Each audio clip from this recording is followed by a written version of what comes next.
AITA for calling out a guy at Walmart. So this happened today and I honestly feel conflicted about whether I overstepped or not. I 27M was at Walmart doing my usual grocery run.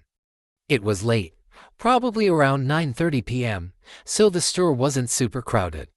I was in the cereal aisle, just minding my business, when I overheard a man maybe in his 40s absolutely losing his temper with his kid. The kid couldn't have been older than 7 or 8, and the dad was yelling at him so loudly that I could hear every word from the other end of the aisle.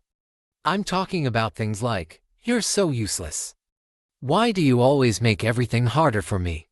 And if you don't shut up, I'm leaving you here." It was honestly pretty hard to listen to, especially because the kid sounded terrified and started crying. I wasn't sure what to do at first. Should I mind my business or step in? After a few more minutes of this, I couldn't just stand there anymore. So, I walked up to the guy and said, "Hey man, you need to calm down.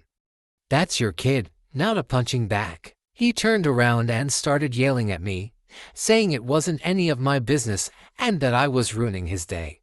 He told me to mind my own damn business and that I had no idea what kind of day he had. At this point, I'm standing there thinking, I'm not letting this slide.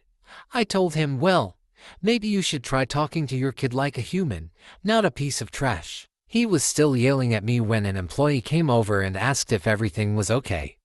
The guy just walked off in a huff, and the employee thanked me for speaking up. I was really shaken by the whole thing. It felt like the dad wasn't even bothered by the fact that he was verbally abusing his kid, but at the same time, I feel weird about confronting a stranger in front of his child. I talked to my girlfriend about it, and she said I did the right thing, but I'm still wondering if I was wrong to get involved.